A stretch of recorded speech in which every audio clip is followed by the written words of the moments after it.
Chosen one, listen closely. You did not stumble upon this message. You were drawn here, not by chance, but by a whisper from heaven, a pull on your spirit that no one else could hear but you. This is not ordinary. This is not human. This is a divine interruption, a sacred call reaching into the quiet chambers of your soul. You have awakened. You see differently now, but along with that awakening came something no one warned you about. Your fire is gone. The things that once stirred your heart, the plans, the dreams, the ambitions, they no longer move you. It's not that you gave up, it's that something deeper inside you knows. It was never real to begin with. And that truth, that holy disruption, has left you staring into a space that feels empty. But hear me, that emptiness is not your downfall, it is your deliverance. You are not losing yourself, you are being rescued from the false self, the self the world built around fear and performance. God is removing the cloak that never truly fit you. The titles, the expectations, the striving, the endless proving, none of it belonged to you.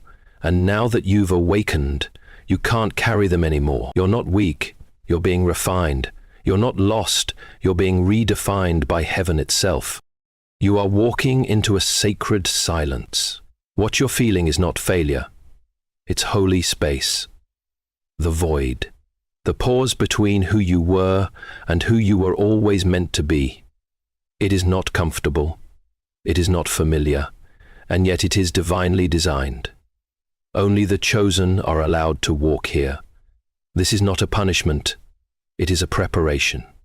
A stripping down so that the voice of God can rise within you.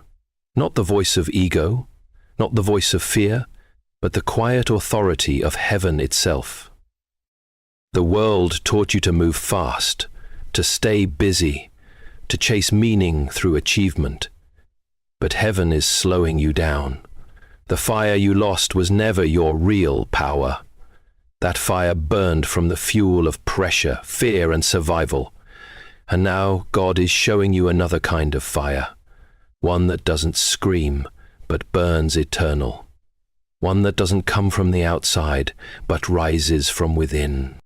You're not being asked to go back. You're being invited to go deeper. The rules have changed. The race is over. There is nothing left to prove. Heaven isn't asking you to become someone. It's asking you to remember who you already are. You are chosen. You are enough. You are holy ground. So don't panic. Don't rush.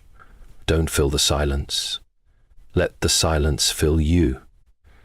Let the old engine die so that the true source can come alive in you. In this stillness, in this sacred disorientation, God is speaking, not with commands, but with invitations, not with pressure, but with peace, not with thunder, but with a whisper that only the truly awakened can hear. Chosen one, do not fear this in-between. You are not stuck. You are sacredly paused, and soon, sooner than you think, the voice of your soul will rise. The purpose you thought you lost will reappear, not as pressure, but as presence, not as ambition, but as alignment. You will move again. You will act again, but not because you are pushed, because you are pulled by truth, by love, by heaven itself. And when that time comes, you won't be chasing meaning anymore. You will be living it, because you are the meaning. You are the message. You are the purpose. You have not lost anything, beloved. What you are feeling is not a collapse, it is a cleansing. God is not stripping you down to leave you empty. He is delivering you from the illusion that ever told you you were not enough. The world trained you to chase worth like it was something outside of you. It said you had to succeed to be seen, to achieve in order to matter. to perform in order to be loved. But the truth from heaven has never changed. You were already enough the moment breath entered your lungs. Not because of what you've done, not because of who approved of you, but because the one who formed you never made a mistake. You don't have to earn your way to worthiness. You were born in it. Those old motivations, the need to impress, to prove, to outrun the shame, they were never holy fuel. They were chains, dressed in ambition, fear disguised as drive. And now that you've awakened, you can feel it, you can see it, you can no longer move forward in a lie. That's not weakness. That's sacred discernment. God is not punishing you by removing your drive. He is protecting you from a life built on illusion, from a path that was never truly yours. The emptiness is not loss, it's clarity. It's the voice of heaven breaking the spell. Where you are now may feel like confusion, like darkness, like a sudden stop in the middle of your journey. But in the eyes of eternity, this moment is not a void. It is consecrated ground. You are not being buried, you are being planted. This pause, this unfamiliar space is not a place of failure, it is a divine threshold. You have entered the holy space between identities. You are no longer who you were, but you've not yet fully become who you were created to be. And that space, the sacred in between, is not given to everyone. It is reserved for those heaven has marked, for the called, for the chosen, for you. God is clearing away the noise so that you can finally hear his whisper. He is dismantling the throne of your ego so that your soul can finally rise. This transition is not meaningless. It is the beginning of something eternal, something true. You are walking through fire, yes, but not to be destroyed, to be made holy, to be made whole, to be made ready. This space where everything feels undone is not your ending, it is your altar. Heaven is still speaking, and this is only the beginning. The new motivation that is rising in you will not come wrapped in pressure or performance. It will not roar like the ambitions of the past, forged in fear and lit by comparison. God does not push you like the world does. He does not crack a whip over your back demanding productivity and applause. No, he draws you gently, quietly, through the flow of the Holy Spirit. Where the world screams, heaven whispers. Where the world demands results, the Spirit offers rest. This new movement within you is not loud, but it is unmistakable. It does not seek the spotlight. It does not need recognition. It flows not from ego, but from surrender. It is born not of striving, but of stillness. When heaven moves you, it does so with peace. You will not be pressured to go faster, harder, higher. You will be invited to go deeper, to move in rhythm with the presence of God, not the expectations of man.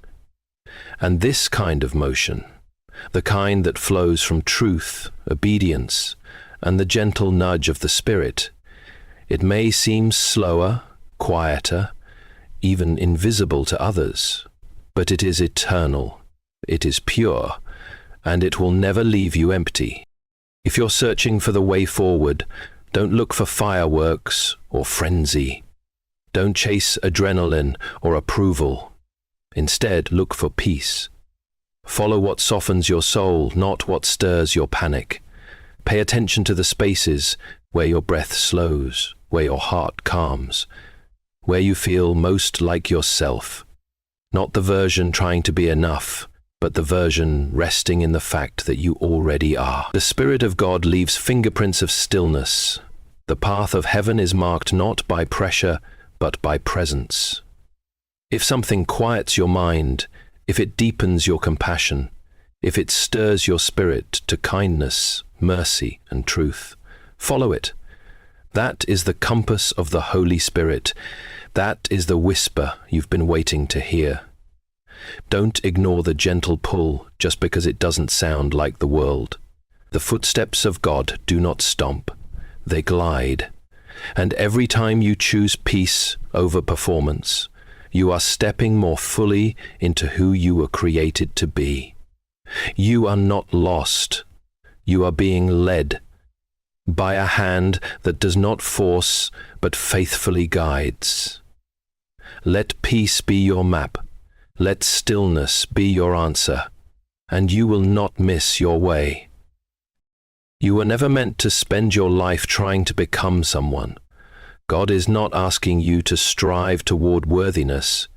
He is calling you to remember that you already are. You are already chosen. You are already loved. You are already whole. Heaven did not create you as a project. It created you as a reflection. As C.S. Lewis so beautifully said, "You don't have a soul. You are a soul. You have a body, and that soul, born of eternity, does not need to prove itself. It only needs to be remembered. What God formed in you was never broken. It was buried beneath layers of performance, fear, and expectation. Now He is peeling those layers away. Not to expose your shame, but to reveal your glory. Every act that flows from you now does not need to seek validation, because it is the outpouring of a healed soul. You don't need to convince the world of your value anymore. You are no longer acting for the applause of man, but from the quiet knowing that you were seen and celebrated by heaven before you ever took your first step. You are not on a mission to earn identity. You are walking in the truth of one already given. And when you move from this place, from this deep, holy center, you do not become something. You release what was always inside you. Divine presence, divine purpose. When you serve others, let it not be for praise or position. Let it be because love is your language and grace is your nature. Let your kindness rise, not because you want to be remembered, but because it is who you are. You are not performing goodness, you are reflecting heaven. You are a vessel, a living stream of mercy, not because you've earned it, but because you carry it. And when you give without needing to be seen, when you love without needing to be thanked, something shifts in the spirit. You return to the essence of who God made you to be, a whole soul, unshaken by the world's rewards or its silence. In every selfless act, you are not losing yourself, you are finding yourself again. That's what happens when you pour from love, not lack. You do not dry up, you overflow, because when love is the source, it never runs out. And when you serve from this place, the world may not notice, but heaven roars with joy. You are not proving anything, you are revealing everything. There will come a sacred moment, perhaps not in thunder, not in lightning, but in stillness, when you will stop striving, stop grasping, stop running from one purpose to the next, and realize something holy. You are the purpose.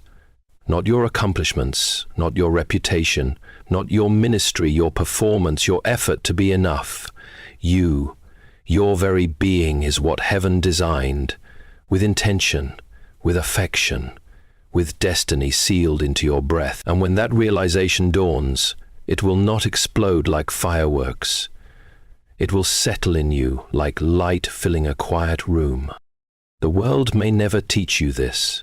It will tell you purpose is something to earn, to fight for, to chase like a finish line you never quite reach. But God never wrote it that way. He whispered purpose into your bones before you ever opened your eyes to the world. He placed His image in you, not so you could build a name for yourself, but so you could simply be a living revelation of His love. Your presence is not neutral. It shifts atmospheres. It carries the scent of eternity.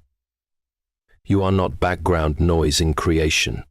You are a chosen vessel, called not to become, but to remember. The truth is this: the world needs what is already in you. Not a shinier version, not a more impressive one, not a louder, more polished, more admired version. The world needs the real you, the tender you, the quiet you, the one who has suffered and risen, the one who sees through the noise and walks in grace, the one who carries peace like a garment and truth like fire, the one who was never meant to chase light because you were made to carry it. And if you're wondering whether this stillness, this aching pause you're in is the end of your calling, hear me clearly now. It is not the end. It is the beginning, the holiest beginning of all. What feels like the extinguishing of your flame is actually the purification of it. The fire that once roared out of pressure is being replaced by one that will never go out. A flame not lit by fear, but by joy. Not driven by achievement, but sustained by truth. Hardships often prepare ordinary people for an extraordinary destiny, wrote C.S. Lewis. And you, yes you, are walking through this fire not to be destroyed, but to be made holy, to be made ready. This is not where it ends. This is where heaven begins. The movement you'll feel next, when it rises, will not come with panic or pressure. It will come with freedom, with divine ease. It will come not because you are desperate to escape something behind you, but because your soul is finally ready to express what's been blooming in the dark. You will act again, but not from the need to be seen. You will build again, but not to earn your place. You will speak again, but this time your words will carry the weight of heaven, not the echo of insecurity. And you will know in your bones that this is no longer about proving anything. This is about revealing what was always true, that your life is a song, heaven composed in silence, that your breath is sacred, that your existence itself is the message. There is no race left to run. There is only life left to live, and you, chosen one, will live it, not under the crushing weight of expectation, but in the lightness of grace. You will stop trying to become what you already are, and from that place of rest, you will move not as a servant of fear, but as an echo of glory. You will not burn out. You will burn on. Because when heaven lights the fire, it does not destroy, it sanctifies. So breathe. Trust the slowness. Trust the silence. Trust the God who is not asking you to be louder, faster, better. He is asking you to be His. And when you are His fully, everything else flows. If today you feel empty, if your heart feels quiet, your spirit paused, your fire dimmed, know this with everything in you. This is not the end.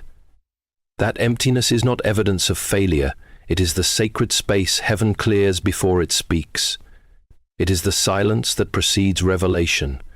Not absence, but alignment. Not darkness, but a veil pulled back so light can enter differently. The silence of God is not the absence of God, as C.S. Lewis reminded us. When God speaks next, it won't be with thunder or lightning. It won't crash into your world with chaos or noise. It will come like a breath, a hush, a divine whisper that lands so softly yet shakes you at the core. It won't command you, it will invite you. It won't force, it will call. And in that holy moment, everything you thought you lost will return. Not as pressure to perform, not as an identity to prove, but as a quiet knowing. This is who I am. This is what I carry. This is what I was sent for. So now, beloved, rise, not with striving, not with fear, but with the authority that only comes from remembering. You were not placed on this earth by accident. You were not sent here to survive it, to blend in, to conform. You were sent here as a light, not to imitate one, not to chase one, but to be one. You are the light, the real thing, the flame that cannot be extinguished, because it was lit by the breath of God Himself. The world is desperate for what's true, for what's steady, for what carries peace. And whether you feel ready or not, that is exactly what lives inside you. The light the world needs is not far away. It's not in someone else. It's in you. Not the version of you who tries to impress, perform, and become, but the version who returns to stillness and remembers they were always enough. That they were always enough. That they were always enough. The version who returns to stillness and remembers they were always enough. That they were always enough. That they were always enough. That they were always radiant, even when they forgot. You don't need to wait for permission. You don't need to wait to be perfect. You are never too old to set another goal or to dream a new dream, Lewis once said. And I tell you now, you are never too far gone to rise. You are not disqualified by delay. You are right on time for a new beginning. The silence you feel is not a void, it's an altar. The pause you're in is not punishment, it's preparation. The voice you've been waiting to hear, it's already moving. The invitation has already been sent. And now all of heaven leans in, not waiting for someone else, but waiting for you, because the light has come, and it wears your name. So shine, not so they can see you, but so that through you, they can see Him. Don't shine so others can see you. Shine so that through you, they can see Him. And when you do, the heavens will say, that one, right there, that is the chosen, that is the light we sent, that is the answer we placed in human form.